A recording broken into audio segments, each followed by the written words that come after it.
The wealthy businessman threw his coffee in the biker's face and laughed out loud. "Get out of my restaurant, you filthy animals." 20 minutes later, he was on his knees begging for mercy. It all went down at Chez Laurent, the most expensive restaurant in Dallas. Marcus Bull Thompson and 5 of his Iron Riders brothers walked in wearing full leather cuts. The hostess looked them up and down and sneered. "I think you're lost. We have a reservation," Bull answered politely. "Thompson, party of 6. "There must be some mistake," she insisted. "No mistake, ma'am. It's my daughter's engagement dinner tonight." That's when Richard Blackstone rose from his table. He owned half the commercial real estate in Dallas and every ounce of arrogance in the state, worth $300 million, ego twice that. "You're contaminating my air," he announced, so the whole room could hear. Every head turned. "We're just here for dinner," Bull said, voice calm. "Not in my restaurant." Blackstone shot back. "You don't own the restaurant," Rex said. Blackstone gave a cold smile. "I own the building, and I own the bank that holds the restaurant's loan." He walked straight over, bodyguard shadowing him. "Look at these animals. Probably dealing drugs, terrorizing decent folk." Bull's jaw tightened. "Sir, we're veterans here for a family celebration. I don't care if you're the Pope himself. Trash does not eat where I eat." Just then, Emma, Bull's daughter, stepped out of the restroom wearing her best dress. "Dad, what's going on?" Blackstone looked her over in a way that made everyone uncomfortable. "So this pretty little thing is your daughter?" He leered. "Must have gotten her looks from her mother. Certainly not from you animals."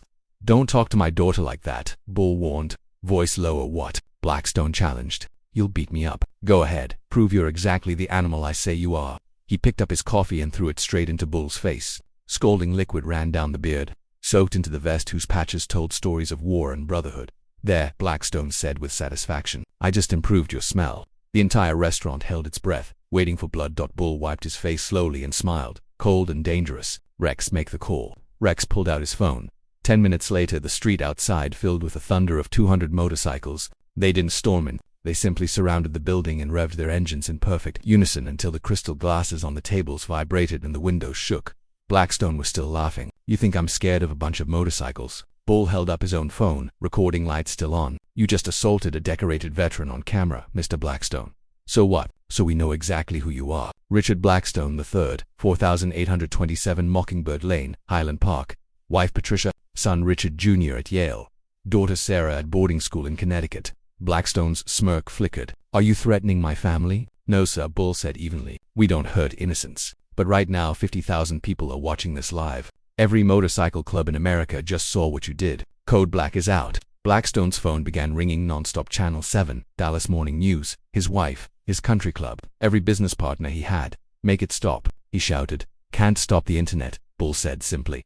Outside, the bikes suddenly went dead silent. Every single rider pulled out a small American flag and held it high. Inside, patrons started filming through the windows. "Those are veterans out there," someone whispered. "My God, he attacked veterans." The manager appeared, sweating bullets. "Mr. Blackstone, I need you to leave immediately." "I eat here every week." "Not anymore, sir. We do not serve people who assault veterans." Even Blackstone's own bodyguard stepped back. "I'm done. My brother's a Marine." He walked out. Bull stood slowly. All 5 bikers stood with him. "Here's what happens now," Bull said. "You are going to apologize to every veteran in this room, or 200 motorcycles will legally ride behind you everywhere you go for the rest of your life. Public roads, perfectly legal, your office, your golf club, your house, your kids' schools, every single day." "That's stalking." "No," Rex said. "That's freedom of the road." Blackstone's phone exploded with notifications. The video was already viral. His company's stock was crashing in real time. Emma stepped forward, eyes blazing. "My father did 3 tours in Afghanistan. Rex lost his leg in Iraq. Tank pulled 17 people out of the Twin Towers on 9/11s. These aren't animals, sir. These are the heroes you just spat on."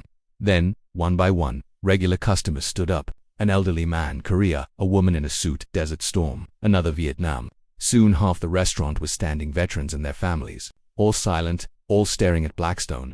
His phone rang again. He looked at the screen and went ghost white. "It's the board." Bull nodded. "Better take it." The entire restaurant heard the screaming. "You are suspended effective immediately. You have destroyed our company's reputation." Blackstone dropped the phone like it burned him. "Please, make them stop. Apologize," Bull said. Blackstone's pride warred with terror for 10 long seconds. Outside, 200 American flags waved in silence. Finally he broke. "I'm sorry," he shouted, voice cracking. "I'm sorry for insulting veterans, for throwing coffee, for calling you animals." Tears streamed down his face. Bull looked out the window and gave a small nod. One by one, the bikes fired up and rolled away into the night. Emma's engagement dinner went ahead in perfect peace. The manager comped every dollar and wrote a $10,000 check to veteran charities on the spot. Bull never washed that coffee-stained vest. When anyone asked why, he'd say, "It's a reminder that the best revenge is in violence. It's letting a bully destroy himself while the whole world watches." A year later, a letter arrived from Oklahoma. Blackstone wrote, "I was the animal that night. You and your brothers showed more honor and restraint than I ever possessed. Thank you for teaching me that real power is not money. It is brotherhood. It is honor. It is knowing when not to fight." Bull framed the letter in the Iron Riders clubhouse. Right under the photo, 200 bikers holding American flags while a millionaire begs on his knees inside. The caption reads, "The night we won without raising a fist." Every year on the anniversary, the Iron Riders return to Shore Laron. They filled the place with leather and patches, raise their coffee cups and toast, but they never throw it, because real warriors don't need to prove their strength to weak men. They simply wait, patient and united, for the weak to prove their own weakness to the entire world. Richard Blackstone threw coffee in a biker's face. The biker threw back something far worse, the truth. And the truth destroyed the billionaire more completely than any punch ever could. Not the man with $300 million, but the men with 300 brothers. Those are the real heroes.